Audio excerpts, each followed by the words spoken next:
Olá, pessoal, tudo bem? Essa é uma semana bastante especial para o programa Papagaios do Brasil. Específico nessa semana, estamos comemorando a Semana dos Psitacídeos. Mesmo nesse momento tão delicado e que nos exige tantos cuidados, nós decidimos que precisamos comemorar. E mais do que isso, precisávamos comemorar com vocês. Nesse sentido, nós preparamos diversas atividades, todas elas online. Uma dessas atividades, que começa hoje, é uma série de bate-papos com especialistas das mais diversas áreas que atuam em prol dos nossos papagaios e de seus habitats naturais. Começamos hoje e vamos até o final do mês, com um novo lançamento sempre nas sextas-feiras, ao meio-dia, com um tema novo e um outro grupo de especialistas. Você pode acompanhar sempre todas as edições por YouTube, Facebook e Instagram. Hoje nós teremos conosco Patrícia Serafini, coordenadora do Plano de Ação Nacional para a Conservação dos Papagaios, conhecido como PAN Papagaios, e analista ambiental do Instituto Chico Mendes de Conservação da Biodiversidade, ICMBio-CEMAV. Também conosco, Helenise Simpinski, coordenadora do Projeto de Conservação Papagaio de Cara Roxa, que é executado pela SPVS, Sociedade de Pesquisa em Vida Selvagem e Educação Ambiental. Conversaremos ainda com Marina Somenzari, bióloga, integrante do Programa Papagaios do Brasil e também representante do ICMBio-CEMAV. E também conheceremos mais sobre dois projetos, o de conservação do papagaio charão e de conservação do papagaio de peito roxo, com Jaime Martinez. Patrícia, vou pedir para você nos contar um pouquinho o que é o Programa Papagaios do Brasil e como surgiu essa iniciativa de unir tantos esforços. Muito obrigada, Marina. Estou bem feliz de estar aqui conversando com todos vocês e fico feliz de a gente poder comemorar junto essa semana. Bom, o Programa Papagaios do Brasil, ele foi um filhotinho que nasceu do PAN Papagaios. O PAN Papagaios, que você comentou logo no início, é o Plano de Ação Nacional para a Conservação dos Papagaios Ameaçados do Brasil. E o PAN Papagaios, ele é uma ferramenta, né, uma estratégia de conservação do governo federal para todas as espécies ameaçadas. Quando a gente tem uma espécie que é ameaçada, a gente precisa de um grupo de estratégias para tentar reverter esse grau de ameaça. E nada melhor do que ter especialistas que têm mais de 20 anos de experiência em projetos trabalhando juntos. Então, a palavra-chave para um PAN, um plano de ação, que é o caso do PAN Papagaios, é a sinergia. Trazer pessoas com o mesmo foco para a discussão em conjunto, tomada de decisão em conjunto, e juntos a gente consegue resultados mais fortes, mais robustos. E o Programa Papagaios do Brasil é um pouco desse resultado do PAN Papagaios, que através do PAN, a gente sentiu a necessidade de ter o programa e conseguiu aprová-lo, né, e conduzir nos últimos anos. Jaime, eu queria que você, aproveitando essa fala da Patrícia, nos contasse um pouquinho. A gente sabe que o projeto Charão é um desses projetos que já é desenvolvido há mais de 20 anos, que tem resultados muito sólidos e consolidados na conservação dos papagaios. A gente tem aí formalização de áreas protegidas, a gente tem uma série de estudos. Como que o surgimento, né, desse programa, a união desses esforços, contribuiu com as ações que vocês já realizavam? É muito bom também estar aqui hoje para conversarmos um pouquinho sobre as nossas espécies de papagaios aí do Brasil. Nós começamos há 29 anos um estudo sobre o papagaio charão, para compreender um pouquinho por que a espécie vinha naquela época, 29 anos atrás, sendo uma das preocupações da imprensa estadual aqui, porque os bandos grandes que eram avistados já não eram mais vistos há muitos anos. Então, nós, preocupados com essa temática aí, começamos a ir atrás dos bandos, a fazer contagens dos papagaios, a buscar entender as ameaças que estavam sobre essa espécie, e começamos então a estudar um pouquinho da biologia, a ecologia dele, para jogarmos essas informações na sua conservação, porque muitas das ameaças de uma espécie são muito semelhantes com outras espécies de papagaios aí do Brasil. Um dos resultados que a gente mais comemora e um dos grandes, que também é muito expressivo a gente comentar aqui, é a redução no grau de ameaça, né? O Jaime comentou com a gente um pouquinho sobre as ameaças em comum, que o papagaio de cara roxa reduziu, né? Então, assim, você podia contar para a gente, Tizi, um pouquinho o que foi isso, né? Como que as ações do PAN também contribuíram para as ameaças do cara roxa? Nesses 3 anos de programa Papagaios, que outros resultados a gente conseguiu alcançar? Boa tarde, Marina. Bom, também estou muito feliz de estar aqui participando desse evento e poder estar falando aí nessa semana de um tema tão importante, né, que é a conservação da natureza, conservação da biodiversidade, que reflete aí nos nossos papagaios. Bom, o caso do cara roxa, do papagaio de cara roxa, é um projeto também, como o projeto Charão, como o programa do papagaio de peito roxo, um projeto de longo tempo.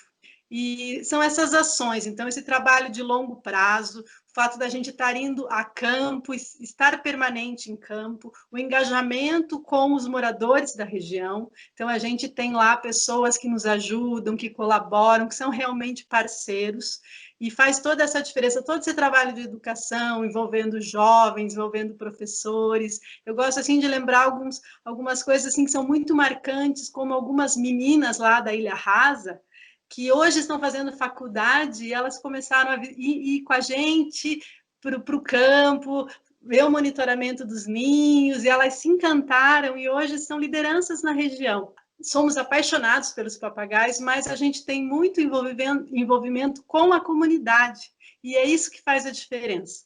Eu estou aqui, mas assim tem o Alescar, o Antônio, que estão lá na Ilha Rasa e sempre trabalharam comigo, e eles são essenciais, porque eles protegeram esses ninhos. Então, foi o fato dessa proteção, as ações de manejo que a gente realizou, instalando ninhos artificiais, também fez a diferença. E outro fato muito importante, que a região onde o papagaio de cara roxa está, é uma área onde tem muitas unidades de conservação. Então, o fato da gente trabalhar com educação, da gente diminuir o roubo, a retirada, o ambiente lá, ele propicia a recuperação do papagaio de cara roxa. Então, é um trabalho de parceria que eu vejo, né? Então, é a parceria entre a SPVS, todos os parceiros, ICMBio, IBAMA, Polícia Ambiental e, principalmente, a comunidade. Eu queria que você contasse um pouquinho para a gente, Marina, como que as pessoas, mesmo quem está assistindo a gente agora, quem está de fora desse grupo técnico, como que essas pessoas podem se envolver, né? Como participar, ou qual que é a responsabilidade da sociedade civil no apoio às ações que vocês também desenvolvem? Boa tarde a todos, também é um grande prazer para mim poder estar aqui ajudando vocês a celebrar essa semana, que foi uma super conquista, inclusive, do plano de ação, né, do Papagaio. Então, é um enorme prazer. Quando a gente fala em conservação, quando a gente pensa na preservação da natureza, a gente não pode esquecer que isso é feito 90% por pessoas. E é muito importante, como a sua fala mesmo já disse, que essas pessoas não sejam somente as acadêmicas, não sejam somente os pesquisadores. Então, a conservação, ela se faz com pessoas, como a Tizi falou, muito das atividades de educação, do envolvimento da comunidade. Então, a gente trabalha muito no sentido de levar para as sociedades, para as populações que vivem próximo a esses papagaios, esse senso de pertencimento. O que a gente gostaria com essa conversa é que quem está nos assistindo entenda que os papagaios são patrimônios de todos nós. Então, todos nós podemos contribuir e é muito importante que a gente se interesse em conhecê-los, que possa sair de casa, normalmente aí no final da tarde, início da manhã, e escutar os papagaios passando, como contribuir. Estando atento, observando, trazendo informações. Hoje a gente fala muito em ciência cidadã. O que é isso? Isso nada mais é do que a participação da comunidade nos trazendo informação. A gente aprende muito com as comunidades com quem a gente trabalha. Sempre que puderem, tiverem interesse, entrar em contato e falar, vi esse papagaio, tiver dúvida de identificação também, estamos felicíssimos em responder. Para quem segue a nossa página há mais tempo, acredito que deva lembrar de um relato que você compartilhou conosco bem recentemente, que foi quando você teve a oportunidade de participar do censo do papagaio de cara roxa. Então, assim, para quem não sabe, o censo é uma atividade que com cara roxa acontece anualmente, né, que é a contagem ou a tentativa, né, de contagem de todos os indivíduos que estão aí na natureza. Então, assim, Marina, se você pudesse contar um pouquinho, né, dessa sua experiência também de vivenciar os papagaios, um número maior, porque em cidades normalmente a gente vê um número menor, né? Então, contar um pouco de vivenciar a natureza para a gente, acho que eu ficaria bem feliz. O que acontece é que a maioria das espécies de papagaios, eles se reúnem ao final do dia e usam o que a gente chama de dormitório coletivo. Eles elegem uma determinada árvore, uma determinada ilha, no caso do papagaio de cara roxa, e ali eles se agregam em grandes quantidades e dormem todos juntos, o que a gente acredita ser uma estratégia, então, de proteção. Dessa forma, os pesquisadores já sabem quais são esses dormitórios. Então, onde é que está dormindo essa papagaiada? E aí tem esses pontos, e eu tive o privilégio de participar do censo de quase todas as espécies de papagaios do PAN. E é super emocionante, porque você vê aquele momento, você consegue se ver parte do momento do ciclo diário da espécie. Então você começa a estar aquele silêncio, final de tarde, né, a tarde caindo, e começam poucos papagaios chegarem naquela região, e de repente você se vê no meio de uma quantidade enorme. É um momento em que eles vocalizam demais, e eu acho que isso não é novidade para ninguém, que papagaio faz muito barulho. É muito emocionante, assim, não sei se tem algo mais a acrescentar. É algo que todo mundo deveria ter a oportunidade de vivenciar. Então, a gente contou um pouquinho aí da função das áreas naturais, com os censos, dormitórios, mas a gente sabe que essas unidades, elas têm uma função ainda mais importante na conservação. Então, se você puder contar um pouquinho para a gente de como foi esse processo de formalização, os ganhos, puder contar um pouquinho para a gente isso? Quando pergunto para a gente, né, vocês trabalham com o quê? Não é? E todos nós que trabalhamos em projetos de conservação, nós trabalhamos principalmente, mais do que com os papagaios, nós trabalhamos de fato com gente, não é? Seja as comunidades que moram próximas às áreas de reprodução dos papagaios, próximas às áreas de dormitório, com o poder público, com as escolas, com os professores e tal. Então, 90%, não é, do nosso tempo nós estamos envolvidos com as pessoas. Quando nós criamos, não é, a reserva, uma RPPN, uma reserva particular do patrimônio natural, para proteger tanto o papagaio charão quanto o papagaio de peito roxo, protegendo uma floresta com araucárias que garante uma parte da alimentação desses papagaios, nós acabamos, só por termos criado aquela área, beneficiando, né, mais de uma centena de espécies da fauna silvestre. Então, os papagaios são muito espécie bandeira mesmo, não é? Porque eles motivam a nós termos atitudes de conservação que vão acabar depois protegendo várias espécies. Então, nós criamos ali em Santa Catarina, no município de Urupema, a cidade mais fria aí do Brasil, uma reserva. Ela é pequena, mas é muito significativa, são 46 hectares, e toda a produção de pinhão, que são as sementes das nossas araucárias, do nosso pinheiro brasileiro, fica disponível para os papagaios e para a fauna silvestre. Então, eu quero dizer que, em seguindo a proteção dos papagaios, nós estamos ajudando muito a biodiversidade brasileira, que acaba sendo contemplada como espécies beneficiárias desse processo. Então, Patrícia, se você pudesse assim, contar um pouquinho, né, de quais são essas outras espécies protegidas, fazer um panorama assim geral do programa, né, de áreas de atuação, ficaria bem agradecida também. Então, nós temos 6 são as espécies do PAN Papagaios, né, e do Programa Papagaios do Brasil, que é o papagaio chauá, né, que tem uma distribuição um pouco mais ao norte do papagaio de cara roxa, é o papagaio verdadeiro, do Pantanal, que é o projeto Papagaio Verdadeiro, que também tem décadas de existência, um projeto super forte, E o que a gente tem menos informação é o papagaio moleiro.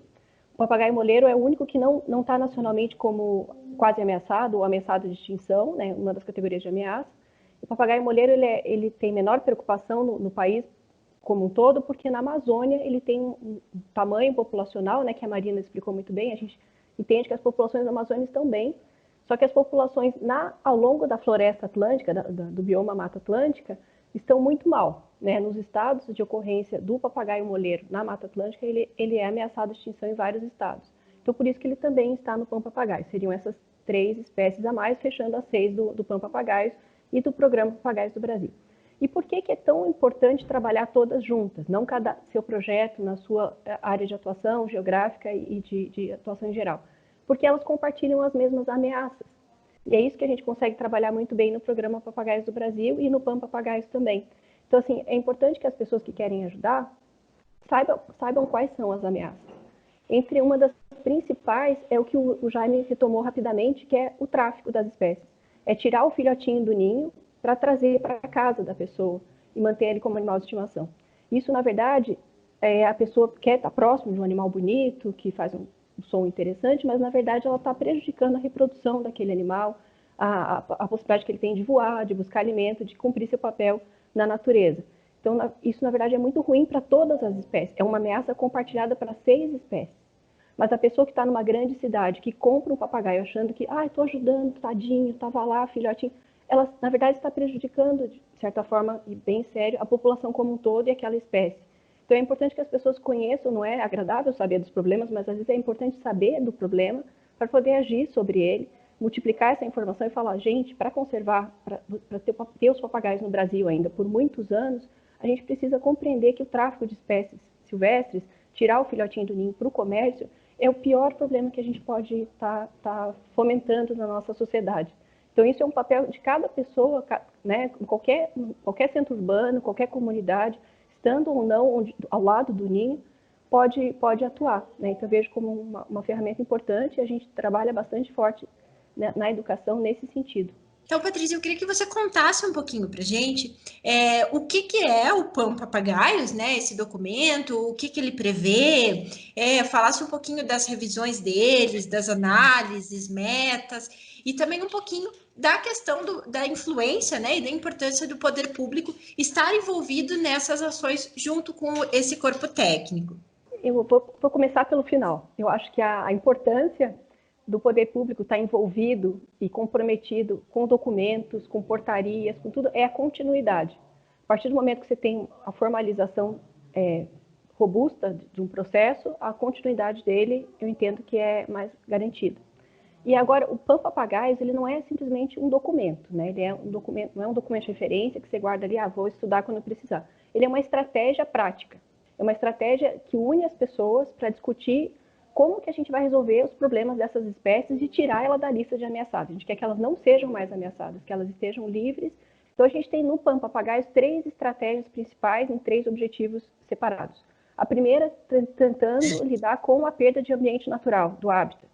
Tem um forte objetivo de ambiente, né? Manter a casa do papagaio saudável lá no seu ambiente natural.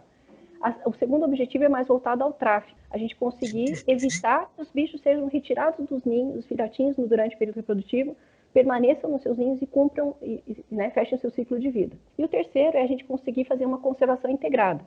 A gente conseguir, com o ambiente natural e o ambiente de cativeiro, que já existem animais em cativeiro, já existem animais zoológicos, em criadores, como que a gente vai trabalhar melhor a sensibilização da sociedade, juntos, todos os projetos e iniciativas, poder público, as diferentes esferas juntos, e como que a gente vai fazer com que a gente tenha a informação necessária para a continuidade dos trabalhos, né? Como que a gente continua os censos, né? Essas estratégias também estão no terceiro objetivo em sua maioria. A gente trabalha junto e se fortalece mutuamente com uma sinergia, como eu tinha falado no começo, uma sinergia de ações para a gente ser mais forte na conservação das espécies que são alvo do nosso trabalho. O tema do nosso segundo bate-papo vai ser justamente o tráfico, né? A gente vai abordar com um grupo de pesquisadores que lidam diariamente com essa ameaça. Eu queria que você contasse um pouquinho, Tizi, sobre outras possíveis ameaças que vocês encontram no trabalho de campo e até outros mecanismos, além das unidades de conservação, que são sempre desenvolvidos em prol da vida desses animais. É uma ameaça bem forte, né, que é para os papagaios, para toda a biodiversidade, está no desmatamento, na fragmentação. Se a gente for falar o bioma Mata Atlântica, né, tem o quê? Tem 8%, 10% ainda de floresta em estado bom de conservação, talvez chegue a 8%. E esse problema de desmatamento, fragmentação ou extração de espécies importantes para os nossos papagaios, né, como a Marina, o Jaime, eles comentaram um pouco dos ninhos, dos ocos. Então, os papagaios, para se reproduzir, eles dependem de cavidades. E para você ter isso, você precisa ter florestas, áreas naturais bem preservadas. Então, isso é uma ameaça, é um fator limitante, é a reprodução. Por isso que muitos dos projetos de conservação com papagaios trabalham com ninhos artificiais, que a gente achou, né, já que tem essa alteração, que é uma grande ameaça, uma forma de reverter um pouco esse quadro. Então, tem questões aí sociais que o nosso país, aí se a gente for discutir isso, né, é uma longa conversa, mas todas essas questões de sociais, elas têm que ser fortalecidas pelos governos, por nós, por toda a sociedade, né? Quando a gente fala governo, a gente fala de todos nós. Então, tem que ter fiscalização efetiva, tem que ter uma educação melhor. É fruto de uma estratégia grande, por isso que a gente tem o PAN, né? Que é uma forma da gente poder unir esforços, né, Patrícia? E poder sermos mais fortes. O Programa Papagaios do Brasil é multidisciplinar, então são pensamentos diferentes que contribuem. Eu acho que a lição que fica de tudo isso que a gente falou é que, apesar de existirem muitas ameaças e ameaças tão graves quanto essas, ainda é possível fazer algo. Acho que a gente ainda tem capacidade de fazer algo. E especialmente essa live, para quem está nos assistindo, tem esse objetivo, né? De trazer mais pessoas, de mostrar a realidade, trabalhar em prol da conservação. A gente precisa dessas uniões de esforços, né? Então, acho que a gente vem nesse aspecto. Infelizmente, o nosso bate-papo está chegando ao fim. Eu queria agradecer especialmente, né, a Patrícia, a Helenise, a Marina e o Jaime, que estiveram conosco. A nossa próxima conversa vai ser divulgada na próxima sexta-feira, mas ela vai trazer um pouquinho de um bate-papo sobre tráfico e um pouco dos danos, o que é possível fazer para reverter essa situação. E se porventura você que está assistindo a gente tiver uma curiosidade muito específica, uma sugestão ou queira fazer uma pergunta, sinta-se à vontade para escrever para nós.